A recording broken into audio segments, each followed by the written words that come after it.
যা বলার সবাই বলে দিয়েছে, আমরাও সবাইকে বলে দিয়েছি। শুধু একটাই কারণে আমার এখানে আসা, সেটা হলো কি, আপনারা জানেন যে যত কোনো বিজেপি শাসিত রাজ্য আছে সেখানে প্রত্যেক মহিলাকে 3,000 টাকা দেওয়া হয়।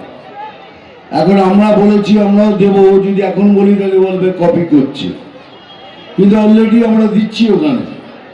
তাই বলি এবার আমরা জিতে এলে সমস্ত মহিলা বোনকে 3,000 টাকা করে দেওয়া হবে, এবং সেই মহিলা বোনরা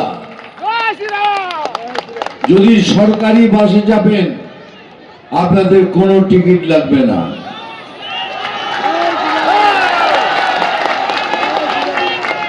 আর যত আমাদের বেকার যুবরা রয়েছেন, যুবকরা রয়েছেন, তাদেরও জানাই যে তোমাদের জন্য রইল 3,000 টাকা প্রত্যেক মাসে ভাতা।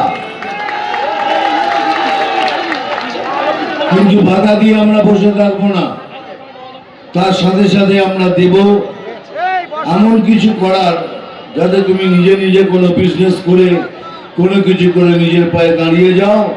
তো 3,000 টাকা ভাতা তো পাবে, প্লাস নিজের জন্য দাঁড়ানোর জন্য যে সাহায্য দরকার সেটা পর্যন্ত বিজেপি সরকার দেবে তোমাদের। বাকি রয়ে গেল, বাকি সব শুনেছ কি কি পাবে না পাবে। এবারে শুধু একটা পাবার আছে বিজেপি পার্টির, সেটা হলো তোমাদের ভোট। কেননা এইবারের ভোটে যদি আমরা না আসি তাহলে আমরা আর মনে হয় এই পশ্চিম বাংলায় থাকতে পারবো না। এটা যেন মনে থাকে। কেন বলছি বারবার, কারণ বিরাট বড় ষড়যন্ত্র চলছে পশ্চিম বাংলাকে পশ্চিম বাংলাদেশ করে দেওয়ার। বিরাট ষড়যন্ত্র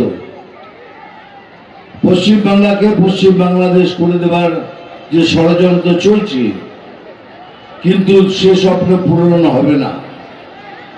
কারণ যতদিন আমার মতো একটা বাঙালি বেঁচে আছে আর আমার রক্তে যদি শেষ বিন্দু থাকে, সেই বিন্দু দিয়ে রক্ষা করব। আর कोई माई का लाल ये नहीं कर सकता,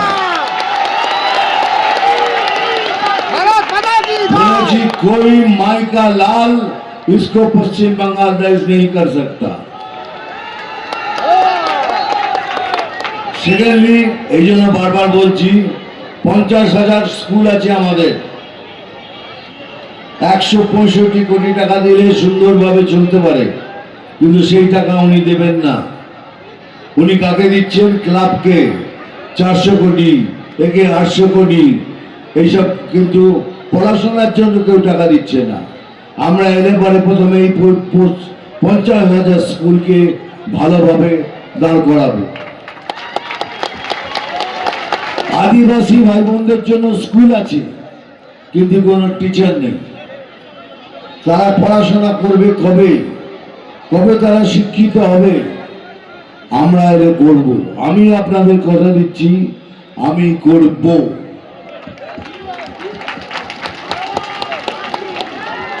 এই যে পরিকল্পনা চলছে সেটা দেখুন। এই এসআইআর নিয়ে কেন এত লড়ালড়ি?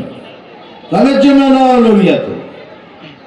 ওদিকে বর্ডারে 400 কিলোমিটার খুলে রেখে দিয়েছেন।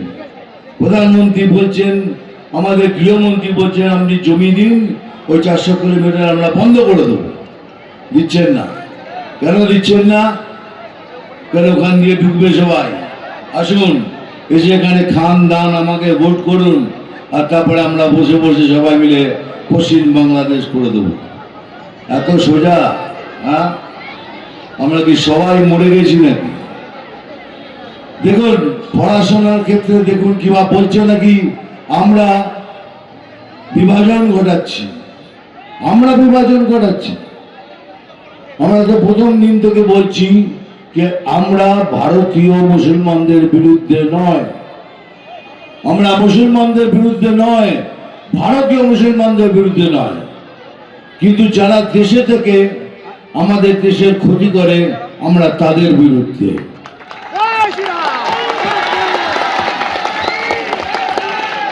আজ দেখুন বিভাজন কে করছেন? আমাদের এখানে পয়সা নেই ওনার কাছে স্কুল চালাবার, অথচ মাদ্রাসাকে 5,713 কোটি টাকা দিয়েছেন। এর থেকে বুঝে নিন কে বিভাজন করছে। গায়ে পড়ে ঝগড়া করবেন না, কিন্তু গায়ে পড়ে ঝগড়া করবেন না এটা ঠিক, কিন্তু কেউ যদি আপনাদের সাথে যেভাবে ব্যবহার করবে সেই ব্যবহারটা ফিরিয়ে দেবেন এটাও যেন ভুলবেন না। কারণ রক্ষা করাটা আমাদের দরকার। আমরা যদি নিজের রক্ষা করতে পারি তবেই তো বলতে পারি আমরা জনতাকে কে বিজেপি এলে আপনাদের রক্ষা করবে। সেই জন্য এটা দরকার যে যেভাবে আমাদের সাথে বিহেভিয়ার করবে, ব্যবহার করবে, আমরা ঠিক সেইভাবে সেই ব্যবহার আপনাদের ফিরিয়ে দেবো।